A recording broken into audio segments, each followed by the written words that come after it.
Welcome to Impact by DIFFA Dallas, the official podcast of the Dallas chapter of the Design Industries Foundation Fighting AIDS.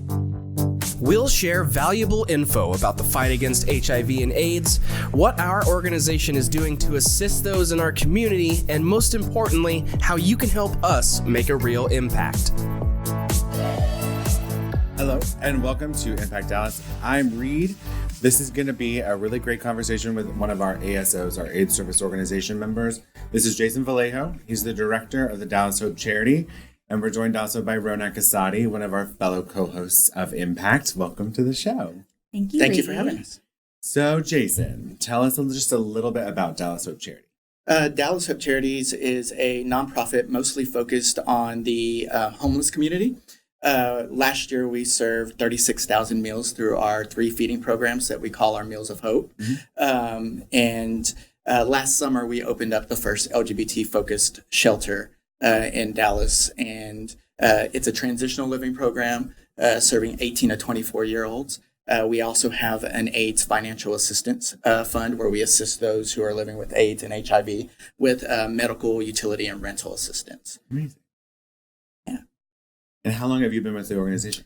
2 years in November. Congratulations. Thank you. Early. So tell us a little bit more about the office, like how many people you've got. What's the whole vibe you've got going Well, I am the only full-time employee. I have a part-time executive assistant, and we just recently hired a house manager for the center. And so we mostly operate off of volunteers. And especially our Saturday morning breakfast program, we feed anywhere from 300 to 400 people on any given Saturday. Wow. And that what makes that program different from all the rest is Saturday mornings is more of a diner style. So our guests come in, volunteers wait on them as if they were in a diner. They roll up the silverware, actual coffee mugs. Volunteers bring them the food. We have bacon, eggs, pancake, sausage, coffee, and orange juice. And we ask them what they want. And if they want, seconds or thirds, we provide that to them also. And so it's a really different program versus our Monday morning lunch program. It's more of a soup kitchen style. But on Monday mornings, we also provide pantry services. So everyone who comes through our lines on Mondays also leaves with a bag or two of groceries. And at those 2 programs, we also provide a haircutting station. I can't tell you how many times we've had people who have gotten a haircut and they come back to us and say, I felt so confident after that, went out and got a job, and now they're volunteering, paying it forward. So we have those types of stories. And then we also have people from the medical field who come out and check vital signs as guests are going through the lines. And so it's really neat. And of course, our shelter, we just expanded. We got a new location and added 4 more beds. So now we have a total of 6 beds that we are providing for the homeless youth. Nice. That's very cool. I love what you were saying about the breakfast, how it's not exactly soup kitchen style. It's something where everyone can come in, join as a community. I think that's really empowering, where people kind of feel in charge of, they have autonomy, they have agency, and it's like hanging out with your friend. It's not like I'm someone in need. I'm hungry and I have to eat, but it's more like I can get those needs fulfilled, but I can also socialize and feel like, a regular person. Yes, exactly. And they just always tell us how, we give them that sense of dignity that they wouldn't get somewhere else possibly. And just the other day, I encountered one of our volunteers. She's a 90-year-old woman.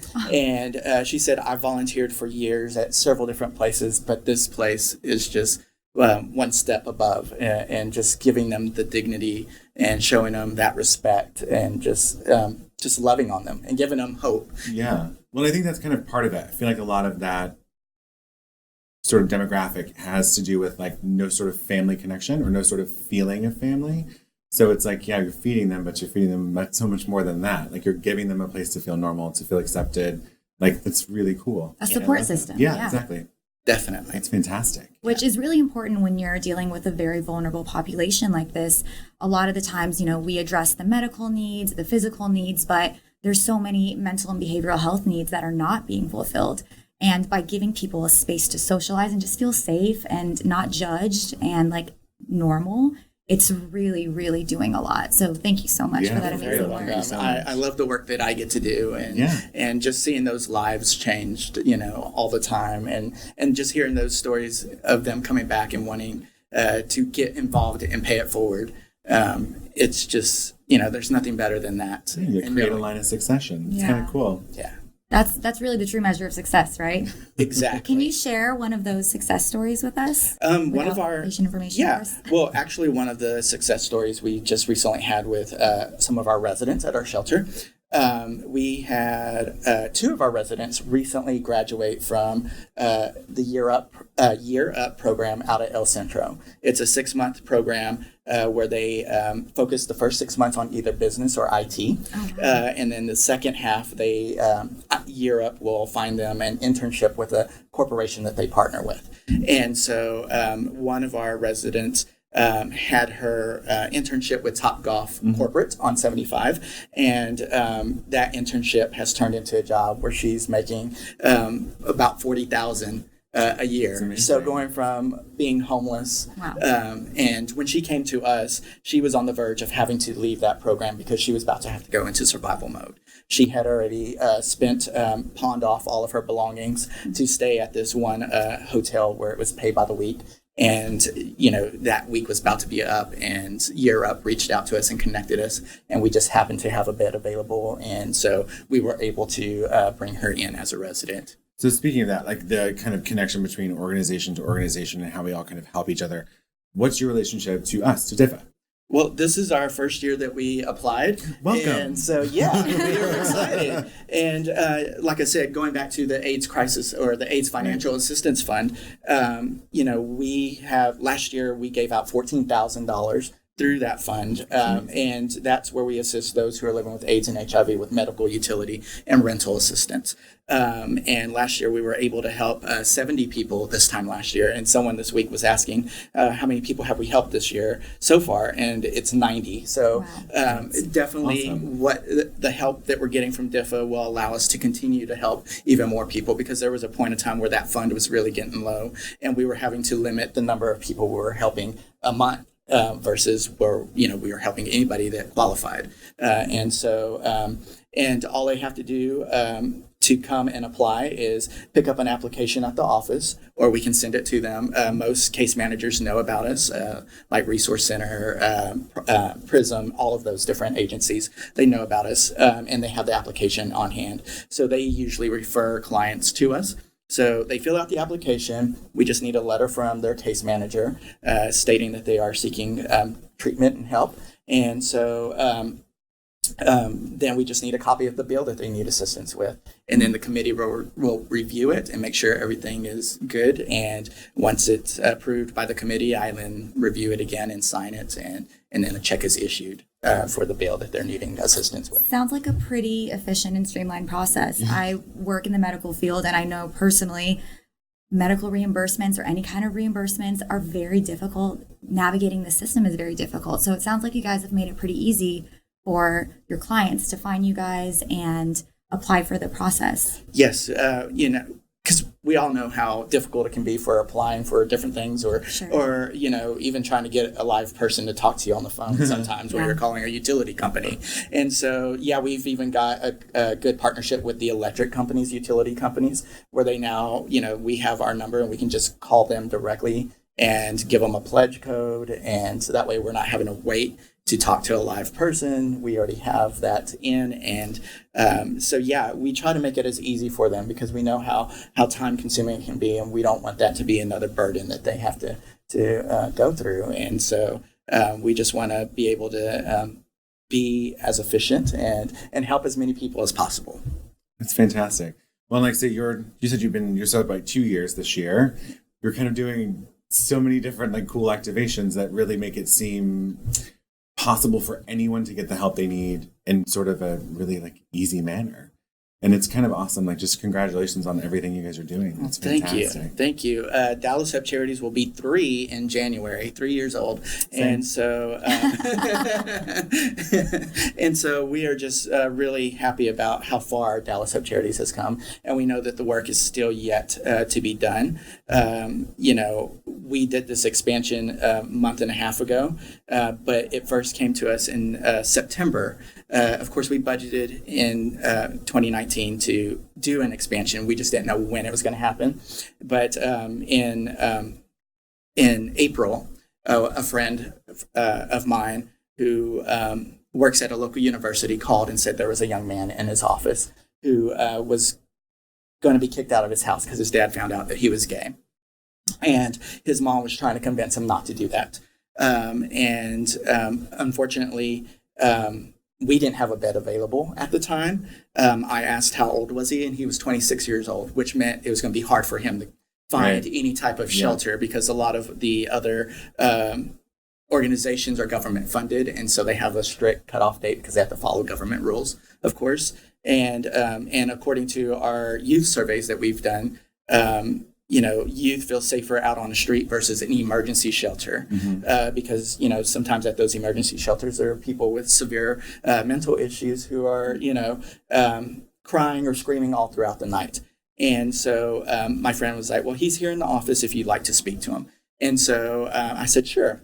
And immediately when he began to talk, I could just hear the despair in his voice as he was just saying, "I'm on my last semester, about to graduate my master's, and my dad's found out and he wants me out by this weekend. And my mom is trying to convince him not to do that." And I said, "There's a world of people out here that love you just as you are. And I know it's really tough right now, but just hang in there because it will get better. Trust me, it will. But if you have any emergency, if you're in an immediate need, go to any of these emergency shelters. I'm also happy to put you on our waiting list." And I just encouraged him the best that I could. Later that week, my friend called to tell me that young man ended up taking his life. And so that's when I called the committee together and I said, "Look, we budgeted this year to do an expansion, and we need to really sit down and call the committee together and look and see how can we make this expansion happen and what does that look like." And so we sat down, came up with a game plan, and like I said, a month and a half ago, we opened that. I know we can't save everyone, but I said, we can do this expansion in his honor and in the honor of all those who thought that there was no safe place for them to go. And so that's why I say, there's still a lot of work yet to be done, with about 38 to 40% of homeless youth on the street identifying as LGBTQ. They're out there. Sometimes they then get into sex trafficking and stuff like that, which then, increases their chances of getting AIDS or HIV. And so that's why we also wanted to partner with DIFFA and just to educate them on, and take in as many youth as we can and just get them on their feet and give them that hope back again. We are just, my vision is to one day have a multi-story building somewhere where half of it is for the youth and the other half is for the elderly, because we're also finding that a lot of seniors are having to go back into the closet. Definitely bookended. You can see that kind of across the board. Yeah. And, seniors are having to go back into the closet to apply for assistant living, or, they end up on the street. And I just think those two groups would just benefit greatly from each other. The elderly bringing their wisdom and knowledge, and the youth bringing their energy to And so that'll happen one day. I don't know if I'll be here, but that's a great vision for DHC, and that's the vision that I have for it. We support it. That's I love awesome. that. And what a touching tribute that you shared, and in honor of the young man who took his life, that you guys are doing all this. It's heartbreaking to hear stories like that, but it does still happen. It's still, it's an issue that this community faces. What other issues do you find that this community faces? The lack of services. Sometimes, I think sometimes some of the other organizations sometimes get into like turf wars, and it's at the end of the day, we're all in this together trying to help as many people as possible.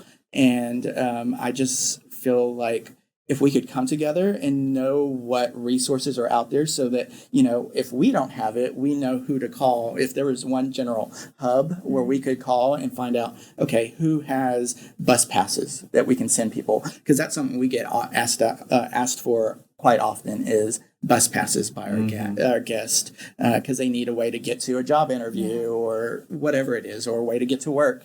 And so just having that general hub where we could direct people and everyone knew, all the other organizations also knew, okay, well, this organization has 2 beds open, or, something like that, where we could direct people and connect them to those resources where they can find jobs, or, some of them may need medical attention, to know where to send them.